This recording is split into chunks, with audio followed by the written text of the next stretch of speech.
할렐루야. 대림절 첫 주일 3부 예배 오신 여러분들을 축복합니다.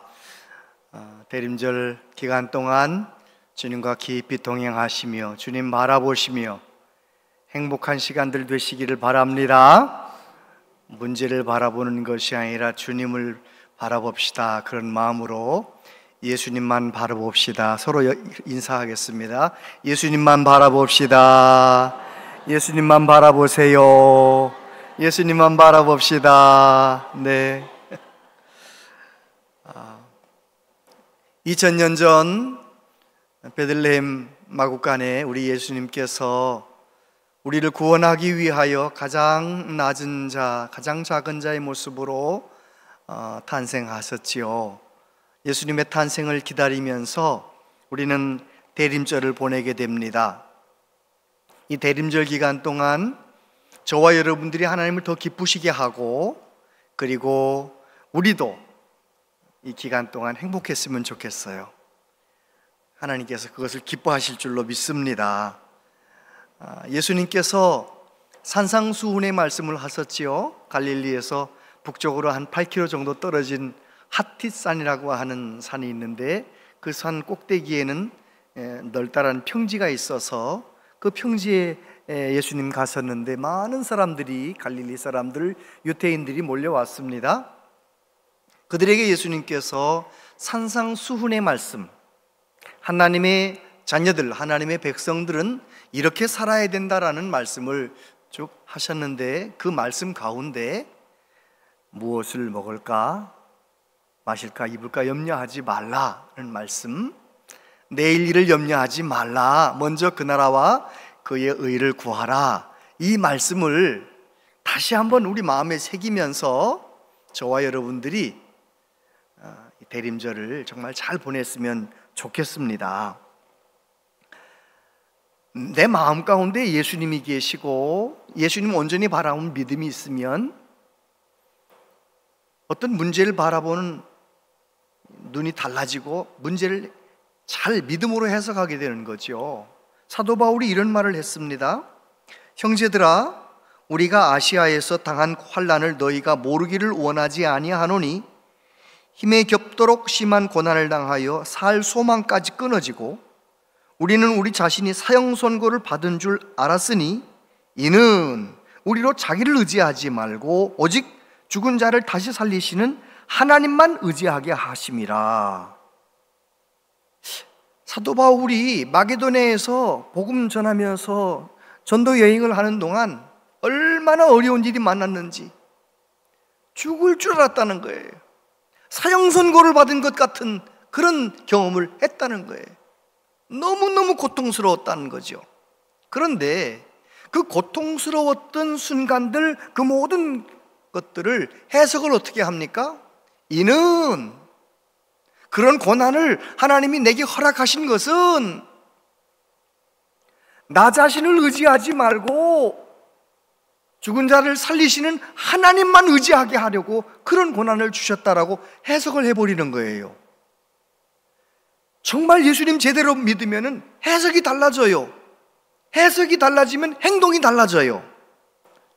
그러면 삶의 결과가 달라지는 거지요.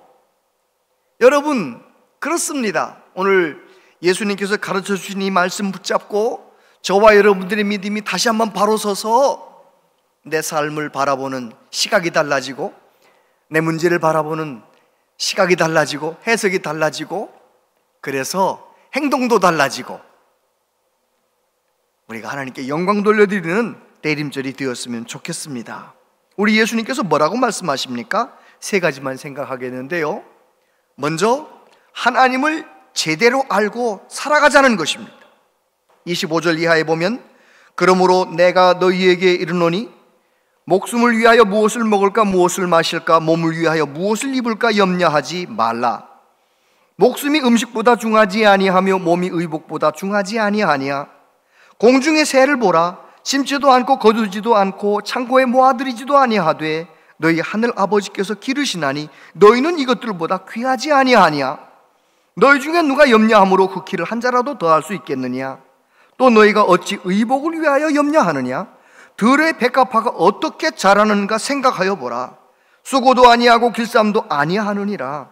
그러나 내가 너희에게 말하노니 솔로몬의 모든 영광으로도 입은 것이 이 꽃 하나만 갖지 못하였느니라. 오늘 있다가 내일 아궁이에 던져지는 들풀도 하나님이 이렇게 입히시거든 하물며 너희일까 보냐 믿음이 작은 자들아. 그러므로 염려하여 이르기를 무엇을 먹을까 무엇을 마실까 무엇을 입을까 하지 말라. 이는 다 이방인들이 구하는 것이라. 너희 하늘 아버지께서 이 모든 것이 너희에게 있어야 할 줄을 아시느니라. 할렐루야. 예수님 말씀을 가만히 읽어보면은요, 내가 하나님의 자녀이면서도 세상 사람들처럼 염려하고 걱정에 눌려 사는 것은 하나님을 잘 몰라서 그렇다는 거예요. 하나님은 어떤 하나님이시래요? 온천지 만물을 창조하신 하나님일 뿐만 아니라 공중내는 새를 먹이시는 하나님이시라는 거예요. 오늘 피었다가 지는 들풀도 입히시는 하나님이시라는 거예요. 그런데 저와 여러분들은 하나님의 형상을 따라 지음받았고 예수님의 보혈로 죄사함 받고 구원받은 하나님의 자녀들, 하나님이 얼마나 귀하게 여기는 하나님의 자녀들이라는 거예요. 하나님을 제대로 알면 우리는 염려하지 않게 된다는 것이지요. 성경에 보면 염려하지 말라는 표현이 500번 이상 나와요. 성경 속에서 500번 이상 염려하지 말라, 이 무슨 말이에요? 사람이 염려를 많이 하는 거예요? 안 하는 거예요? 염려를 많이 하는 거예요. 예수님의 말씀을 직접 듣고 있던 그 유대 사람들도 예수님 보러 왔지만 마음 가운데 염려가 많은 거예요. 무엇을 먹을까, 입을까, 마실까? 그 당시 사람들의 염려죠. 오늘 저와 여러분도 다양한 염려를 가지고 있잖아요. 돈이 있는 사람은 있는 사람대로 염려가 많고, 없는 사람은 없는 사람대로 염려가 많고, 아무튼 염려가 많아요. 염려가 많아. 이 염려라고 하는 메림나오라고 하는 이 단어는 메리조, 나눈다는 말과 누스, 마음이라는 말의 합성어예요. 마음이 나누어진 상태예요. 내가 지금 집에 있으면 집을 잘 돌봐야 되는데 집에 있으면서 콩밭의 풀법을 걱정을 하고 있는 거예요. 마음이 나눠져 있는 거잖아요. 내가 여기 있으면서 학교 간 아이를 걱정하는 거예요. 마음이 나눠지면 염려하게 된다는 것입니다. 여러분은 걱정과 염려로 밤잠을 설쳐보신 적 있으십니까? 어르신들은 아마 있으실 거예요. 많을 거예요. 염려하다가 갑자기 염려가, 걱정이 커지면 잠이 안 와. 그 생각하느라고. 그런 거 혹시 여러분 있으십니까? 오늘 주신 말씀 붙잡고 자유해지시게 되기를 바랍니다. 하나님을 제대로 알면 염려하지 않는다는 거예요. 미국의 어떤 학교에서 오래전이죠, 염려를 사람들이 많이 해서 염려하는 걸 분석해 본 거예요. 그랬더니 40%는, 걱정거리의 40%는 일어나지도 않을 일을 붙들고 염려한대. 일어나지도 않는 일. 30%는 지나간 일을 붙들고 염려한대. 지나간 일은 다 지나간 건데, 그거 붙잡고 염려. 22%는 쓸데없는 일, 중요하지도 않은 일을 붙들고 염려한대. 4%는 염려해도 내가 어찌할 수 없는 일을 붙들고 염려한대. 다시 말해서 그 학교 학생들이 연구한 결론은 뭐냐? 사람들의 걱정거리 96%는 쓸데없는 염려를 한다는 거예요. 아무 도움이 되지도 않는 염려를 한다는 거죠. 28절 말씀 보세요. 들의 백합화가 어떻게 자라는가 생각하여 보라. 여기서 생각하라는 카타마데테라고 하는 이 말은 카타라는 말과 만다노라는 이 두 원어가 합쳐진 말인데요, 카타라는 말은 뭐뭐에 대하여, 만다노라고 하는 말은 배운다, 익힌다, 그 말이에요. 다시 말해서 들의 백합화가 어떻게 피는가 잘 깊이 한번 생각해 봐라는 거예요. 우리가 이 말씀을 듣는 거하고 유대인들이 듣는 거하고 이게 느낌이 달라요. 유대 광야 보여줘 보세요. 유대 광야예요. 예루살렘, 베들레헴 남쪽에 있는 유대 땅은요, 다 절해요. 건기에는요, 그냥 사막 같아. 돌짝밭이 다 절해요. 그런데 말입니다, 비가 오잖아요. 우기가 왔어요. 다음 사진, 저렇게 바뀌어요. 완전히 바뀌는 거예요. 저게 백합화거든요. 그러니까 그거를 1년에 한 번씩 꼭 경험하며 사는 이 유태인들에게 예수님이 하신 말씀이에요. 들의 백합화가 어떻게 자라는가 생각하여 보라. 다 죽은 것 같은 그 들판에 그 백합꽃이 저렇게 아름답게 피어나는 그거를 한번 생각해보라, 생각해보라. 다시 말해서 하나님의 그 전능하신 하나님의 섭리를 한번 생각해보라는 거예요. 저와 여러분을 이 세상에 태어나게 하셨고, 우리가 오늘까지 건강하게 잘 숨쉬며 걸으며 살 수 있도록 지혜도 주시고 모든 것 주신 좋으신 하나님 생각해보라는 거예요. 생각해보라는 거예요. 하나님을 제대로 알면 염려하지 않게 된다는 거죠. 신학자이고 목사님이었던 라이놀드 니버 목사님이 이런 시를 썼어요. 하나님, 바꿀 수 없는 것은 받아들이는 평온을, 바꿀 수 있는 것은 바꾸는 용기를, 또한 그 차이를 구별하는 지혜를 주옵소서. 하루하루 살게 하시고 순간순간 누리게 하시며 고통을 평화에 이르는 시련쯤으로 받아들이게 하옵고, 죄로 물든 세상을 내 원대로가 아니라 예수님처럼 있는 그대로 받아들이게 하옵시며, 당신의 뜻에 순종할 때 당신께서 모든 것을 바로 세우실 것을 믿게 하셔서 이 땅에서는 사리에 맞는 행복을, 저 세상에서는 다함이 없는 행복을 영원토록 누리게 하옵소서. 멋진 기도문이죠, 그죠? 내가 바꿀 수 없는 것들은 바꾸려고 해봐야 안 되는 거잖아요.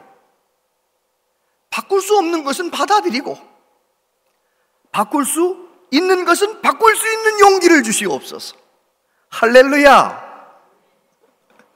제가 14층에 사는데요, 어떤 때는 지하 1층에 주차를 해놓고 엘리베이터 또박또박 걸어갔는데 엘리베이터가 B1 적혀있던 엘리베이터가 B1 지워지고 1, 2 이렇게 올라가는 때가 있어요. 그게 무슨 뜻이에요? 저한테는 기다려야 된다, 이제 그런 뜻이잖아요. 그건 어쩔 수 없는 상황이잖아요. 그럼 저는 뭐 어떻게 하느냐면, 얼마 전부터 그렇게 해요.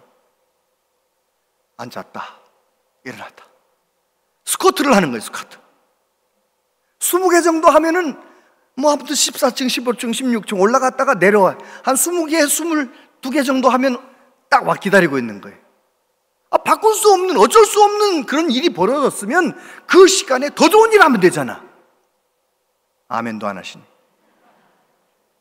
그럼요, 바꿀 수 없는 것, 어쩔 수 없는 상황에서도 우리는 어떻게 해야 되느냐? 하나님의 좋으심, 나를 향한 하나님의 아름다운 계획, 나를 나보다 더 잘 아시는 하나님께서 내게 허락하신 어려움이라면 그 어려움을 인내하며 주님 바라보며 더 좋은 믿음으로, 정금 같은 믿음으로 나아가면 될 거 아니에요. 어려운 일을 만나면 하나님을 더 깊이 알아가야 되지, 어려움 가운데 염려한다는 것은 하나님 잘 몰라서 그렇다는 것입니다. 두 번째, 예수님은 오늘을 충실하게 살아가라고 말씀하세요. 34절 같이 읽어보세요. 시작. 그러므로 내일 일을 위하여 염려하지 말라. 내일 일은 내일이 염려할 것이요 한날의 괴로움은 그날로 족하니라. 여러분, 내일 일을 염려하지 말라, 그 말씀은 이해가 되죠.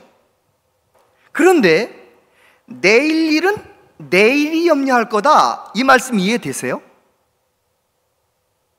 예수님이 가르쳐 주신 말씀인데, 내일 일은 내일이 염려할 거야, 한날 괴로움은 그날로 족하단다. 예수님의 그 말씀이 무슨 말씀일까요? 예수님의 그 말씀은 오늘 하루를 충실하게 살아야 된다는 말씀이에요. 염려하다가 오늘 하루를 망쳐버리는 경우가 얼마나 많아요. 일어나지도 않는 일을 붙잡고 염려하다가 오늘 하루를 엉망으로 만드는 사람들이 얼마나 많아요. 얼마나 많아요. 예수님께서 하신 말씀은 이런 말씀 아니에요. 내일 일은 내일 염려해라, 이 말씀 아니에요. 내일이야 뭐 내일 무슨 어떻게든지 되겠지, 될 대로 되라, 그렇게 살라는 말씀도 아니에요. 예수님 말씀은 내일 일은 놔두고 오늘을 충실하게 살아가라고 하신 말씀이에요. 하나님은 그것을 원하세요. 저와 여러분에게 허락된 시간은 오늘이에요. 지나간 과거도 아니고 앞으로 미래도 아니에요. 오늘 주어진 거예요. 오늘 시간, 내게 주어진 오늘 하루 시간 속에 하나님의 능력도 경험하고 하나님의 사랑도 경험하고 하나님의 도우심도 경험하면서 오늘 하루를 충실하게 살기를 하나님이 원하시는 거예요.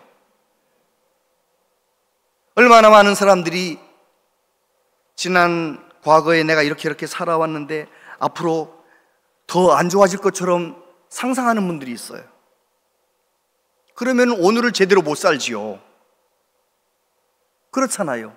예를 들어 일용직 노무자가 매일 일용직으로 일하는데 3일 전부터 너무너무 힘든 일, 아주 그냥 너무너무 힘든 일이 주어졌어요.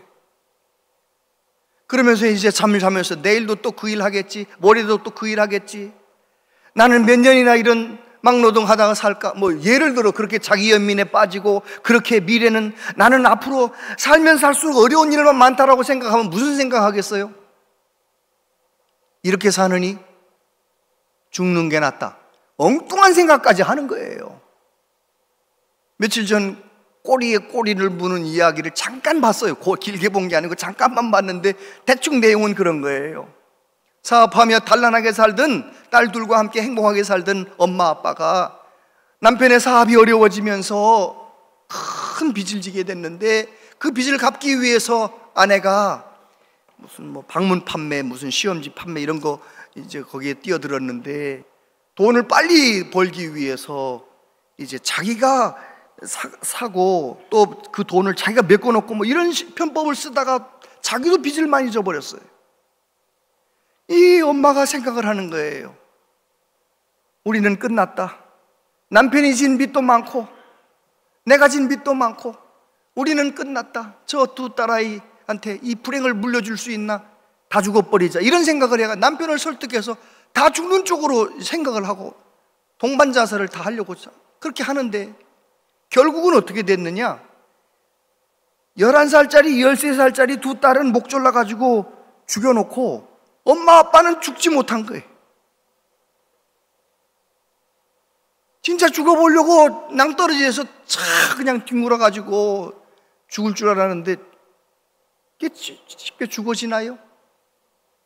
결국은 죽지 못하고 아무도 인적도 없는 저 농원 같은 데 가서 숨어들어가 살면서 결국은 나중에 잡혔죠. 제가 나중에 물어봤어요. 여보, 그거 어떻게 됐대? 10년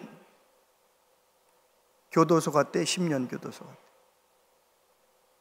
미래에 일어날 일을 미리 가져다가 염려하다가 현재를 엉망으로 만드냐 말이에요. 그런 이야기들이 우리에게 너무 많은 거예요. 윌리엄 오슬로라고 하는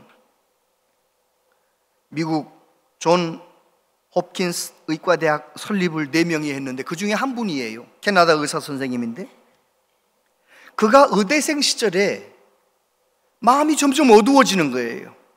의학 공부가 너무 어려운 거예요. 자고 나면 또 그 공부를 해야 되고, 자고 나면 또 그 공부를 해야 되고. 그런데 의사가 된 다음에도 공부합니까? 안 합니까? 의사 선생님들은? 아무튼 의사 선생님들은 공부를 계속 해야 되잖아요. 새로운 의학 기술이 올 때마다 공부를 해야 되잖아요. 이 청년이 말이죠, 혼자서 내 미래는 너무너무 불행한 것처럼 생각을 해서 마음이 어두워졌어요. 그런데 그 어두움을 몰아내는 한 줄기 빛 같은 글을 읽었어요. 칼라일의 글인데요, 우리가 해야 할 중요한 일은 먼 곳에서 희미하게 보이는 것을 보는 것이 아니라 눈앞에 똑똑하게 보이는 일을 하는 것이다. 이제 그 글을 읽은 거예요. 그래서 그 글을 읽은 다음부터 정신 바짝 차리고 미래의 일은 염려하지 않고 뭐만 하는 거예요? 오늘 내가 해야 될 일만 열심히 오늘 내가 해야 될 일만 열심히 하다 보니까 나중에 현대의학의 아버지라 불리우는 너무너무 존경받는 의사 선생님이 된 거예요. 그가 예일대학교 의대생들 앞에서 연설할 기회가 있었어요. 연설을 이렇게 시작했습니다. 사람들은 내가 이런 일 저런 일, 이런 논문 저런 논문 많은 일을 하니까 나를 대단한 줄 아는, 나는 그런 사람이 아니었습니다. 나에게는 특별한 장점이 하나 있는데 오늘이라는 하루를 과거로부터 오늘을 차단하고 미래로부터 오늘을 차단하고 오늘 하루를 충실하게 살아가는 장점이 있습니다. 나는 의대생 시절부터 오늘까지 오늘 하루를 충실하게 살았을 뿐입니다. 그러면서 이런 말을 남겼어요. 미래는 오늘뿐이다. 미래 안에 내일이란 없다. 사람이 구원받을 수 있는 날은 바로 오늘이지 내일이 아니다. 이야, 멋지지 않아요? 그럼요. 적어도 내가 살아계신 하나님을 믿는 사람이라면 오늘 하나님의 도우심을 믿고 오늘 하나님의 나를 위로하심을 믿고 하나님의 지혜를 경험하며 오늘 하루를 충실하게 살아가야 되는 것입니다. 아무리 힘든 상황에서도 나에게는 예수님이 계시다. 따라해 보세요. 나에게는 예수님이 계시다. 나에게는 예수님이 계시다. 그 믿음을 선포하면서 아무리 어려운 상황에서도 오늘 내게 주어진 그 삶을 성실하게 충실하게 살아가는 것이 하나님의 뜻인 것입니다. 세 번째, 그러려면 어떻게 해야 되느냐? 먼저 하나님을 구하라는 거예요. 33절 같이요, 시작. 그런즉 너희는 먼저 그의 나라와 그의 의를 구하라. 그리하면 이 모든 것을 너희에게 더하시리라. 여기서 나오는 먼저라고 하는 이 프로톤이라고 하는 헬라어는요, 상대적인 먼저가 아니에요. 여러 가지 일 가운데 먼저, 그게 아니에요. 여기서 프로톤이라고 하는 이 먼저는요, 절대적인 의미에서의 먼저예요. 내가 하나님의 자녀고 하나님을 경외하는 사람이라면 아무튼 절대적인 의미에서 먼저 하나님의 나라를 구해야 해요. 그죠? 자나깨나 생각 속에 하나님 먼저 구하는, 하나님과의 관계를 먼저 구하는, 하나님의 다스림을 구하는, 하나님이 나의 하나님이 되시도록 사는 그 삶을 꿈꾸며 추구하며 살아가는 것이 예수님께서 우리에게 가르쳐주신 염려하지 않고 하루를 충실하게 살아가는 방법이에요. 먼저 하나님과의 관계를 구하는, 이 구하라라는 명령형은 현재형인데, 현재형 명령형은 헬라어에서 계속 구하라는 거예요. 절대적인 의미의 먼저, 계속적으로 구하라는 구하라. 먼저 하나님의 나라와 하나님의 의를 구하라는 이 말씀의 무게가 얼마나 무거운지 깨달아지십니까? 제가 이런 예를 하나 찾아보려고 성경을 뒤적뒤적 하다가 다윗의 시편을 통해서 그러면 그렇지, 시편 16편에 보니까 다윗이 이렇게 기도했습니다. 하나님이여 나를 지켜주소서. 내가 주께 피하나이다. 내가 여호와께 아뢰되 주는 나의 주님이시오니 주밖에는 나의 복이 없다 하였나이다. 다윗이 지금 어떤 상황이라는 거예요? 사울에게 의해서 생명의 위협을 받으며 도망치면서 하나님을 향해 뭐라고 기도합니까? 하나님 나 좀 지켜주세요. 내가 하나님께 피합니다. 그렇게 기도하고 있잖아요. 하나님을 구하는 거예요. 하나님을 구하고 나의 복은 하나님밖에 없습니다 그러면서 기도를 시작하는데 그의 기도가 어디로 나갑니까? 5절에 보니까 여호와는 나의 산업과 나의 잔의 소득이시니 나의 분깃을 지키시나이다. 내게 줄로 재어준 구역은 아름다운 곳에 있으며 나의 기업이 실로 아름답도다. 내가 여호와를 항상 내 앞에 모심이여 그가 나의 오른쪽에 계심으로 내가 흔들리지 아니하리로다. 이러므로 나의 마음이 기쁘고 나의 영도 즐거워하며 내 육체도 안전히 살리니 주께서 생명의 길을 내게 보이시리니 주의 앞에는 충만한 기쁨이 있고 주의 오른쪽에는 영원한 즐거움이 있나이다. 할렐루야. 다윗은 하나님 앞에 하나님 나 좀 지켜주세요. 내가 하나님께 피합니다. 하나님을 구하는 거예요. 하나님 나라를 구하는 거예요. 하나님이 나의 하나님 되시기를 구하는 거예요. 그랬더니요, 하나님께서 그의 마음 가운데 어떤 역사를 일으키십니까? 하나님께서 내 모든 소득을 지켜주신다. 내 분깃을 지켜주신다. 내 생명을 지켜주신다. 나를 생명의 길로 인도하신다는 믿음이 생기는 것입니다. 여러분, 다윗이 언제 나 왕되게 해달라고 기도했나요? 다윗은 그냥 날마다 힘들고 어려울 때마다 하나님을 구했어요. 하나님 나라를 구했어요. 하나님의 의를 구했어요. 그랬는데 나중에 보니까 다윗이 뭐가 됐어요? 하나님이 지켜주시기도 하셨을 뿐만 아니라 왕이 되게 만들어주시는 거예요. 오늘 우리도 마찬가지입니다. 내가 욕심내는 그것을 달라고 막 기도하는 것이 아니라 나는 하나님만 원합니다. 나는 예수님만 원합니다. 예수님만 나의 주님이시면 나는 아무것도 없어도 괜찮습니다. 주님을 그렇게 갈망하며 구할 수 있다면 저와 여러분들에게 하나님 약속하신 것처럼 모든 필요한 것 더하여 주실 줄로 믿습니다. 아멘. 강준민 목사님의 책에 보면 이런 이야기가 나와요. 하나님이 지체하실 때 더욱 큰 기적을 예비하고 계십니다. 하나님이 우리가 구하는 것을 잠시 거절하실 때 더 좋은 것을 예비하고 계십니다. 하나님이 일하시는 방식을 믿으십시오. 여러분, 어떤 때는 내가 원치 않는 일이 벌어질 수 있잖아요. 나는 왜 하는 일마다 이럴까? 자기 연민에 빠지지 말고, 나 이제까지 이랬으니까 앞으로 더 불행해질 거라고 그런 생각도 하지 말고, 우리는 하나님의 좋으심을 믿기 때문에 염려에 매이는 것이 아니라, 자기 연민에 매이는 것이 아니라 하나님께서 가장 선한 길로 인도하실 것을 믿으면서 하나님을 구하며 살아가는 우리 모두 되시기를 축복합니다. 조지 뮬러 목사님은 그런 말씀을 하셨어요. 염려의 시작은 신앙의 끝이다. 그러나 신앙의 시작은 염려의 끝이다.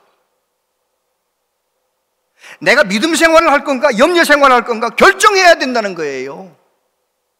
여러분, 저와 여러분들 하나님을 제대로 알고 염려는 벗어버리고 모든 염려는 다 주께 맡기고 감사함을 하나님께 기도하면서 하나님의 평강을 누리며 살아가는 은혜가 있게 되기를 바랍니다.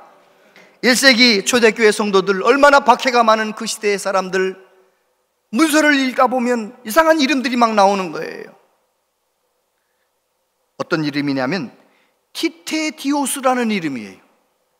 티테디오스 바울, 티테디오스 안드레, 티테디오스 마테, 이름 앞에 티테디오스가 붙은 사람들이 이름이 많은 거예요. 이 티테디오스가 무슨 뜻이냐? 결코 염려하지 않는 사람, 그런 의미예요.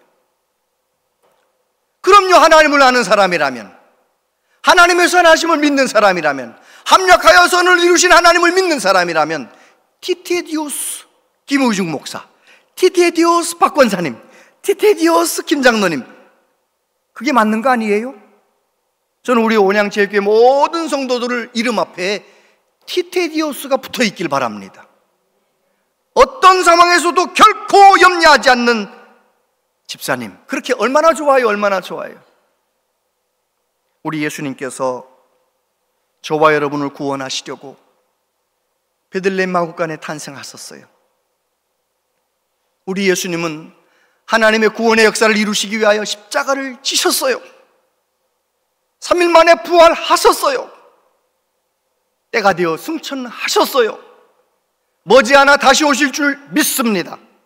지금 역사가 돌아가는 걸, 우리 눈앞이 벌어지는 여러 가지 현상들을 보면 머지않아 오실 거예요. 그런데 만약에 저와 여러분들이 세상 사람들처럼 염려하며 살고, 세상 사람들처럼 욕심부리며 살고, 걱정에 눌려서 살고, 자기 연민에 묶여서 살고, 그렇다면 하나님 나라를 살아요, 못 살아요? 하나님 나라 못 살지요. 하나님 나라 지금 경험하지 못하는 사람은요, 죽어서 가는 하나님 나라도 상상하지 않고 살아요. 염려하느라고. 우리 예수님께서는 이번 대림절 어떻게 살길 원하시느냐? 하나님이 어떤 하나님이시니 잘 알고 내게 주어진 오늘 하루를 하나님의 도우시는 능력으로 잘 살고 절대로 염려하지 않고 천국을, 하나님의 나라를 살기를 원하시는 거예요.